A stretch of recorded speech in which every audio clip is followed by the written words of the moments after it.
Welcome to Cord Cutting Today for April 27th, 2023. This is the show where I break down some of the biggest stories happening in the world of cord cutting right now and give you my opinion on them. Today we're covering the death of cable. It may be coming sooner than you think. American Gladiators has something special there. If you love that show, stay tuned for more. And Comcast is badly in debt, or are they? We'll see how it all looks here in a quick minute. First though, if you want to learn more about these stories, check out the show notes down below and in the first pinned comment. I'll put a link to each story there so you can read about them for yourself and come up with your own opinions. I'd love to hear from you.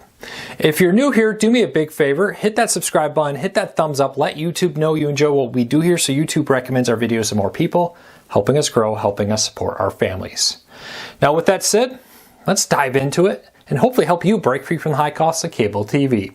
All right, the death of cable TV may be closer than you think. Cord cutting is surging, and we have a new report here from Samba TV that says 5.9 million Americans have canceled cable in 2022, and the Leachman Research Group actually came up with this number. I apologize, I believe. That works out to be a little over 16,000 people on average every single day in 2022 canceled cable TV. That's a scary number, but it seems to be speeding up in 2023. We just learned yesterday, or a few days ago now, that Verizon is lost 335,000 customers in the first quarter. That works out to be about 3,600 customers per day just from Verizon. We'll be later today getting numbers from Comcast and more for the first quarter, but all early indications show cord cutting is speeding up. I think a lot of that has to do with inflation and other factors playing in. Worries about the economy, just to be honest, are driving people to look to save money and cut the cord.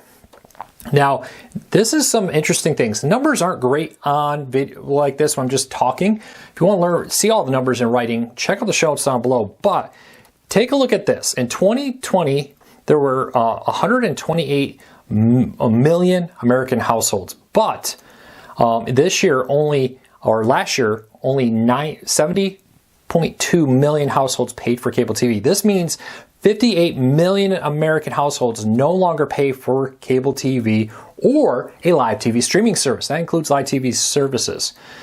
Even when you add in YouTube TV, Hulu Live TV, Sling, etc., the number of paid TV subscribers is down significantly from 95.2 million in 2012 to just 70.2 in 2023. So you can definitely see the big jump in cord cutting here. And something I've talked a lot about, the fact that most cord cutters increasingly do not pay for live TV streaming services.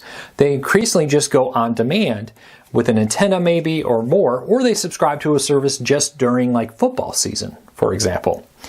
So it'll be interesting. If these numbers continue to pan out, reportedly only 48% of Americans now pay for a traditional live TV service like Comcast Dish DirecTV versus a streaming service like YouTube TV, Hulu Live, Sling, Fubo, etc. So definitely very scary numbers for cable. And I suspect that we're just seeing the tip of the iceberg. If the economy does move in the direction people are fearing it will, that'll probably speed up cord cutting. Even if it does not, cord cutting is already speeding up, and it's a train going downhill that's not going to stop. I really do believe that. All right, let's keep moving along. Comcast reportedly has $99.98 billion in debt. Now, that's maybe scary, but they actually have a lot of assets to back that up. And a lot of this debt is coming from them investing in their network. Comcast has been very aggressive to try to improve their home internet. In the past, Comcast was one of maybe one or two options in your area, and they kind of had a built-in market there that they didn't have to worry about. But now you have 5G home internet, SpaceX internet, fixed wireless, fiber internet options coming to many markets. Now Comcast is being very aggressive to A, expand to new markets, and B, to upgrade their internet service to this new 10 gig service. Part of their plan to kind of stand out. They're saying, hey, these new options can't meet our ability to offer 10 gigabits. While most American households can't use that, businesses sure can. You put that in a large office and that's an amazing feature for most of them. But it's part of their effort here to expand. And they're not just doing that with internet to offset the TV losses. They're investing in wireless service to be your phone provider. They're investing in things like, for example, home security and other areas that they can say, how can we diversify here? So I wouldn't be too worried about Comcast going out of business, but it's definitely showing that they are having a fight to find a way to counter cord cutting. And one of the ways they're doing it is improving internet, becoming a phone company, and by trying to invest in other areas, other business models to diversify. Everybody tries to do that to some point. So it'll be interesting to see what happens. All right, kind of moving along a little faster here after the few big ones. T-Mobile this week won several awards for their 5G network. According to a report from, and I apologize, I'm going to completely butcher this, UMLAUT, I don't know how to say it, but reportedly T-Mobile is now the, quote, highest scoring 5G network, best 5G coverage, best 5G stability, best 5G download speeds, and best 5G upload speeds in a test that looked at over 1.2 million 5G users, data from their networks, and 29.6 billion data samples with that. Very interesting numbers. If you are a Comcast or a T-Mobile customer, let me know, how happy are you really with it? Do you have T-Mobile's home internet? It seems like a love-hate. Either people absolutely love it or they absolutely hate it. Leave me a comment. Let me know what you think of it. I'd love to hear from you. Now, Google reported their earnings numbers this year, and ad revenue was down. Yeah, ad revenue on YouTube was down too. And now Google has announced they're halting construction on their downtown West campus.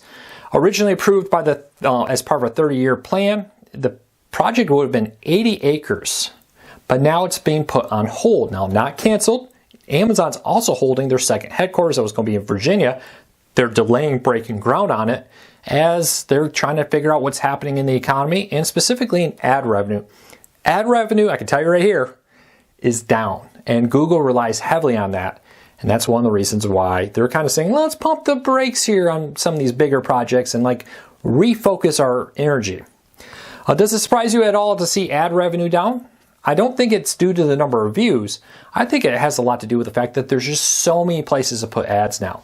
You think about all the services that have launched ad-supported plans, Netflix, Disney+, Paramount+, HBO Max, etc. Then you think about the traditional ad markets, cable, radio, print, banner ads on websites, and more. You can just see how there's just so many places for ads to go. We'll see how it goes with that market through 2023. All right, we talked earlier this week about Dish and DirecTV merging. Could happen, but looks like they're going to at least partner for now. Yesterday, or earlier this week, I should say, Dish and DirecTV announced a collaborative effort to streamline their advertising so that you can work together and advertise on both Dish and DirecTV through a single unified system, allowing them to better push ad revenue with it. Kind of interesting. Two diehard competitors teaming up, at least when it comes to ad revenue. Is this a foot in the door for the companies to kind of, hey, let's just start working together. Let's see how this works out. If it works well, maybe we talk about that merger. Dish has been much more open about it. AT&T's current CEO seems a little like, hey, I won't comment on this. So we'll see what happens. But it definitely seems that they are putting their foot in the door to see what's happening, to decide like, hey, let's just kind of hang out. Let's see if this thing works. And if it works, maybe we'll merge later. Just my kind of take on it. But let me know. Does it surprise you that DirecTV and Dish are going to partner on advertising together? Leave me a comment. All right, YouTube TV rolled out an update this week to the Apple TV with some fixes for common crashes that were causing on the app, plus a new feature that most other devices have had for a while, which is the ability to select which profile you've had on your screen. Now, some Apple TV users have actually had this for like a month now because they rolled it out to a small number of Apple TV users. But now it's rolling out to everybody, and it will allow you at launch to pick which profile you want to use on YouTube TV. Each profile you create has a different DVR, different set of recommendations, different set of favorite channels, and more. In the past, you had to go in the setting to change it. But if you don't want this, if you're like, hey, I live alone, I don't want to pick a profile every time I launch, if you go into the settings on YouTube TV, you can disable that and be able to watch or directly jump into whoever the last profile was that you were in. And then if you did want to create a profile more, you can just go in the settings and do that. Cool feature there. It's been available on most devices for a while, but now it's rolling out to everybody in the Apple TV. Great news. Hopefully the bug fixes kind of address everything. And lastly today, American Gladiators, the documentary, is coming to follow the 80s, 90s American Gladiator shows. Anybody love that in the 80s and 90s. I grew up, I was in high school and stuff, or middle school and all that through that time. Loved watching that stuff. American Gladiators is now getting a full documentary series on ESPN Plus in May. If you want to learn more about it, leave me a comment. But I remember watching this mostly in reruns on USA Network. I think it was the USA Network. I'm pretty sure it was. Let me know. Do you remember the American Gladiators show? Leave me a comment. Let me know what you thought of it. I'd love to hear from you. Well, that's it for today. I hope you have a fantastic day. Until then, take care, be safe. We'll talk again real soon.